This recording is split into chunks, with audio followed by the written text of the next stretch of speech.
Tout comme Steve Jobs, Jeff Bezos est un enfant adopté. Ses parents étaient tous les deux lycéens à sa naissance et son père l'a abandonné. Il a été ensuite recueilli et élevé par son père adoptif, Miguel Bezos, immigrant d'origine cubaine qui lui a donné son nom. Patron du plus grand site e-commerce du monde, aka Amazon, également fondateur de Blue Origin, une entreprise spatiale, Jeff Bezos possède une fortune évaluée à plus de 211 milliards de dollars. Comment Jeff Bezos a-t-il fait pour devenir l'un des hommes les plus riches du monde en rivalisant avec Elon Musk, Bernard Arnault ou encore Bill Gates? Quels sont les secrets de sa réussite? Enfant, Jeff Bezos avait déjà un sacré avantage. C'est un enfant surdoué avec un QI très élevé. Il a rejoint le programme pour enfants surdoués de l'école de Riverhawks. Il reçoit le fameux Silver Knight Award et sera admis à la prestigieuse université de Princeton où il obtient son diplôme en sciences de l'informatique. Outre le fait qu'il soit intelligent, Jeff Bezos est quelqu'un de déterminé et qui s'amuse, si l'on peut dire ainsi, à prendre des risques et à investir. Comme il le dit lui-même, ne désespérez pas quand l'idée semble folle au départ. Ce faisant, vous verrez que certains investissements sont à risque et d'autres peuvent générer des milliards. Mais pour comprendre la réussite de Jeff Bezos, nous allons nous intéresser sur les outils qu'il a utilisés et qui lui ont permis de se hisser au top 3 des hommes les plus riches du monde.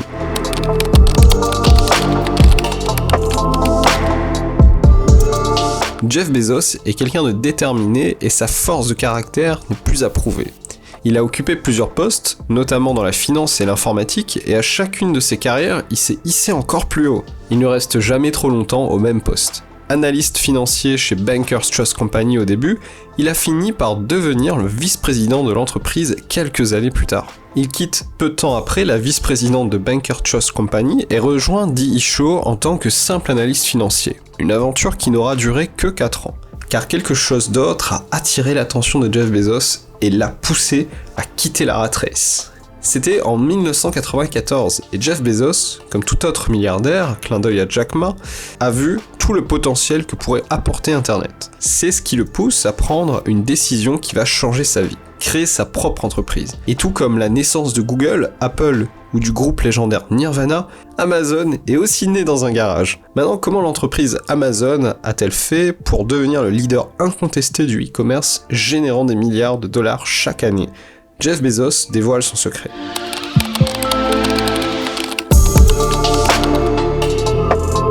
Le marketing centré sur le client guide toutes les actions de Jeff Bezos depuis la création de son bébé Amazon, qui aurait pu s'appeler aussi Cadabra. Mais à l'époque, ça faisait trop penser à cadavre en anglais, donc il a changé et il a eu raison de changer. Mais le Customer-Centric Marketing, qu'est-ce que c'est au fond? C'est le marketing centré sur le client. Cela regroupe tous les outils et fait intervenir plusieurs métiers et stratégies, relations clients, SAV, communication, etc.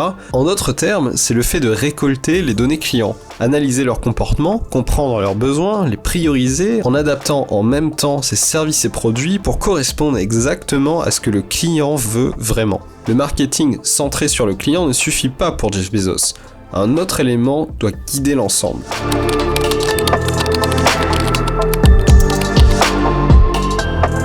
Jeff Bezos a vite compris qu'une société qui n'innove pas se fait vite oublier, et c'est d'ailleurs pour ça qu'il trouve toujours une idée, un concept sur lequel investir. Beaucoup de ses projets ont été des réussites, pour ne citer que Alexa et Amazon Echo, ou encore ses services cloud d'Amazon AWS, qui représentent tout de même la première source de profit de l'entreprise.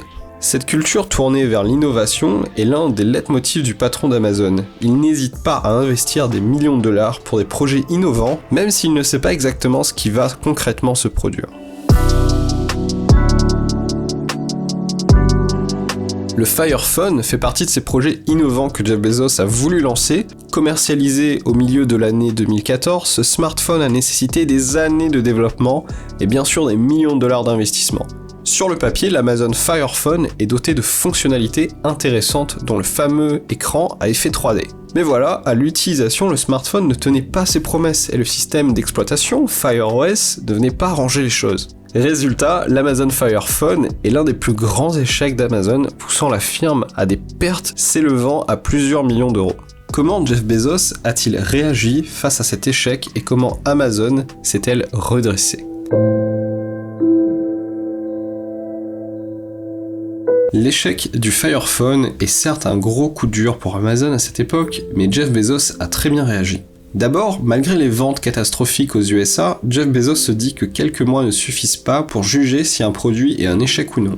Ne lâchant pas l'affaire, il a tenté plusieurs stratégies, baisse de prix de moins $200 par rapport à son prix d'origine de $649. Il a également exporté son téléphone en Europe, tentant donc de s'élargir et de couvrir plus de terrain. Ces stratégies n'ayant pas été suffisantes pour redresser la barre, Amazon annonce la fin de la commercialisation du Fire Phone en septembre 2015. Malgré cet échec et malgré le fait qu'il a laissé le temps au produit d'avoir une chance, qu'il ait tout tenté pour améliorer la situation et que ce n'était pas suffisant, Jeff Bezos a réagi positivement. Il a dit que même si ce smartphone était un échec pour Amazon, l'entreprise en a tiré des leçons, et notamment les développeurs. Car tout cela leur a permis d'accélérer le développement d'Amazon Echo et d'Alexa, des projets qui généreront des millions plus tard pour la firme. Jeff Bezos a dépensé près d'un demi-milliard de dollars pour acquérir la société Quidsi.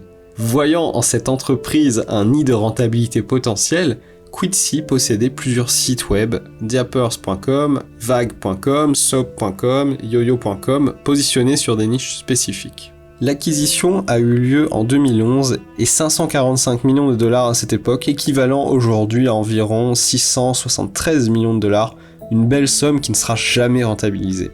Donc après 7 ans de dur labeur et plusieurs années de stratégie, Quidsi n'a pas pu fournir le retour sur investissement escompté. Amazon a été contraint de fermer le projet en 2017. Petite parenthèse, de son côté, McClure, le fondateur de Quidsi, qui a empoché donc 545 millions de dollars sur le rachat, a créé Jet.com quelques temps après. Considéré à l'époque comme un concurrent sérieux d'Amazon, Walmart l'a racheté pour la coquette somme de 3 milliards de dollars. La belle affaire pour McClure à nouveau. Mais revenons à Amazon, ce ne sera ni le premier ni le dernier investissement raté de Jeff Bezos pour ne citer que le Kindle ou encore les boutons Dash, ces petits boutons sans écran qu'on met dans la cuisine, dans la salle de bain permettant de commander des brosses à dents, du dentifrice, etc. Mais pour Jeff Bezos, ces petits ratés ne le sont jamais en fait. Et vous allez voir pourquoi. Et comment il a fait pour se redresser et continuer à avancer. Pour le cas de Quidsi, c'était une stratégie gagnante en fin de compte. Pourquoi ? Quidsi et Amazon se disputaient le marché des couches et des produits pour bébés diapers.com. Et il y a même un moment où Jeff Bezos a été contraint de s'expliquer devant le comité permanent de la Chambre des représentants parce que son entreprise était en train de brader les prix pour contrer la concurrence. Ce qui n'était pas fair play, me direz-vous. Mais à la guerre comme à la guerre, tous les coups sont permis, surtout entre ces deux géants. En effet, Quidsi devenait un rival de taille sur le marché juteux des produits pour bébés et il avait du répondant. Mais quand Amazon avait bradé ses prix pour contrer l'expansion de Quidsi, ce dernier n'arrivait pas à suivre financièrement. Et pour se mettre en guerre contre une entreprise qui vaut des milliards, il faut avoir du courage. Résultat, Quidsi se trouve en position de faiblesse, c'est à ce moment-là d'ailleurs que Jeff Bezos a sauté sur l'occasion pour discuter d'un éventuel rachat. Plus de Quidsi, plus de concurrents et tout bénéfice pour Amazon. Et si à la volée ce rachat pouvait être rentable à moyen ou long terme, ce serait la cherry on the top. 545 millions de dollars était donc le prix à payer pour ne plus avoir de concurrents sur ce marché. Et Amazon ne s'en sortait pas mal tout compte fait puisqu'en 2011, la firme réalisait quand même 48 milliards de dollars de chiffre d'affaires et 631 millions de dollars de bénéfices nets. La preuve que quand on joue à la même table que Jeff Bezos, il faut avoir du caractère et ne pas hésiter à prendre des risques pour le bien de l'entreprise.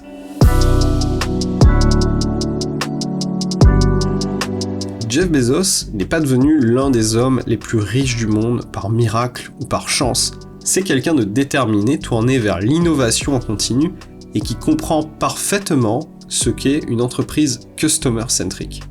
Il a investi sur tous les projets qui lui semblent innovants. À part ses investissements dans Amazon, il s'oriente également vers la conquête de l'espace avec son entreprise Blue Origin et dernièrement trouvé la clé de l'immortalité avec la société Altos Labs, regroupant les scientifiques les plus éminents du monde.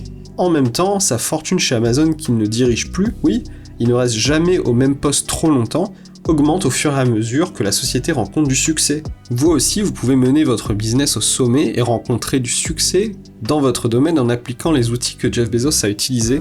La détermination et la force de caractère vous aident à ne pas abandonner malgré les obstacles, prendre des risques quand il le faut, ne pas avoir peur de jouer dans la cour des grands. Comprendre vos clients est essentiel, car c'est eux qui achètent vos produits ou vos services. Il vous faut donc analyser leur comportement, recueillir les données importantes et adapter vos différentes stratégies commerciales et marketing pour leur proposer des services ou produits dont ils ont réellement besoin.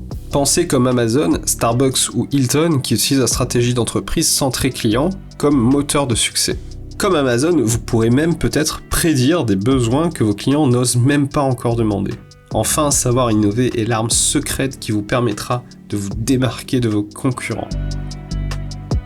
Merci d'avoir regardé cette vidéo, j'espère qu'elle a su t'inspirer. Moi c'est Raj et j'ai un message pour toi. Si tu souhaites démarrer une activité entrepreneuriale ou que tu souhaites faire décoller ton business, tu peux rejoindre mon cours gratuit sur la vente. Le lien est en description. Il y a plusieurs vidéos, c'est ultra concret. Je suis moi-même freelance en copywriting depuis 2016. Le copywriting, c'est un mot compliqué pour dire la vente. Bref, dès qu'il y a un business, il y a de la vente, donc si tu veux en savoir plus, il suffit d'entrer ton adresse email en description. Je te dis à très bientôt, c'était Raj, salut.